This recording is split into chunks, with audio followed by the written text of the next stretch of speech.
In San Francisco, a group of Tenderloin residents is suing the city for allowing the distribution of drug paraphernalia in their neighborhood. Now, next month, they'll appear in a U.S. District Court to argue their case.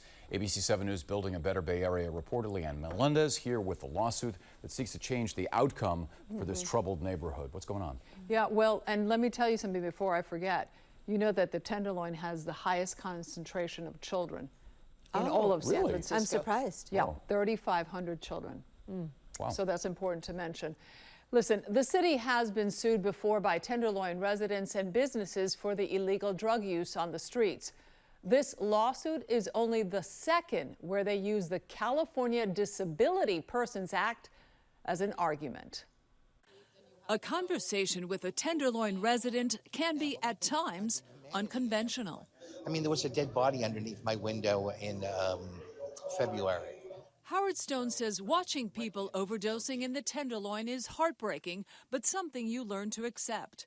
The Tenderloin has been the hotspot for fentanyl in San Francisco, which many say has led to the further decay of the neighborhood. Too many city proposals have led to too many unfulfilled promises. Every day we get a complaint that the kids can't walk by. Now some residents are looking to the courts in hopes of curbing the drug use here. Last week, they asked that the city stop directly or indirectly supplying fentanyl or methamphetamine-related drug paraphernalia to any individuals, groups, organization, or entities within the Tenderloin neighborhood. Paraphernalia like pipes, aluminum foil, and other instruments that they claim attract both drug dealers and drug users to the Tenderloin. And what effect has this had on the Tenderloin? It's had a severe effect on the Tenderloin and specifically our clients' properties. Our clients face a variety of conditions, including things like individuals smoking these powerful drugs outside of their homes, the smoke and smells of those drugs, acting erratically, defecating on their doorstep. Stone, who is not part of the lawsuit, told us until recently, every morning there was chaos outside his apartment. 6 months, 6, 7 months of just every single day. The police would come in the morning and clear them out, and then they'd be back by the afternoon. Among the plaintiffs are parents of children who are afraid to go out and seniors with mobility issues who find it hard to navigate the sidewalks. The well-known Phoenix Hotel also joined in the lawsuit. The owners say conditions on the streets made it hard to attract tourists. Among those asked to depose was Randy Shaw of the Tenderloin Housing Clinic. It's been devastating for the Tenderloin because you have people outside city-funded shelters and encampments using drugs. The city attorney, David Chu, responded saying, "We firmly believe that lawsuits of this kind do not improve conditions on our streets. The courts are not equipped to step into the shoes of elected policymakers and voters in order to craft broad strategies to address crime, substance use, and homelessness." Yet ABC 7 News discovered that last April, David Chu filed a complaint against 2 Tenderloin businesses for illegal gambling, fencing, drug sales, and selling drug paraphernalia because he argued that they attracted criminal and nuisance activity to the surrounding community, adversely affecting the neighborhood and the health, safety, and well-being of those who live and work in the area.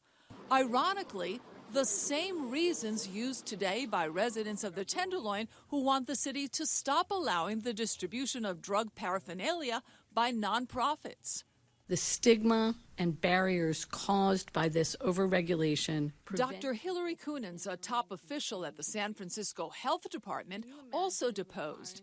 And when asked, have fentanyl pipes been distributed in the Tenderloin since she began her job, Coonens invoked her Fifth Amendment right to remain silent. What the Fifth is protecting an individual from is testimony that might later be used in some kind of criminal action. Last April, Mayor Daniel Lurie ordered those nonprofits like Glide and the AIDS Foundation to stop distributing drug supplies to people on the streets as a harm reduction strategy. The order also mandated that if harm reduction kits were given out in a designated area, all nonprofits receiving funds from the city had to distribute information on treatment and counseling. But this video shows that the mandate is not always being followed as pipes are handed out with no strings attached. ABC 7 News found that treatment brochures are not always displayed in full sight, instead relegated to a corner. Regardless, Shaw says Mayor Lurie's mandate is not working. Why would mentioning treatment to someone who's an addict, but you're not offering treatment? I mean, they're there to get a pipe. They're there to get a free material to facilitate drug use. You think that they're in the mentality to seek treatment? I don't think so. But UCSF research has been done on what some say are the benefits of distributing harm reduction kits.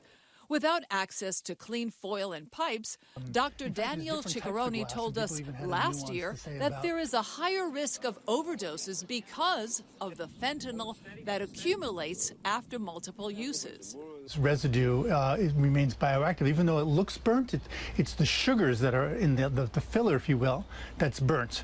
The active product remains. Good, bad, I don't know. Regardless, Tenderloin residents like Howard Stone say they're just looking to keep their streets healthy and safe. And yes, this is a horrible place to live. I will agree, but I'm on SSI, and this is all I can afford, and this is where I'm here. And residents have argued for years that the kind of open-air drug use that they see would not be tolerated in most other neighborhoods. They say most of all, they just want a better quality of life. Now, last year, another group also sued the city because they were saying that the city has made the Tenderloin a containment area for drugs, meaning a designated area. I see. I just want to make sure I heard this properly, okay?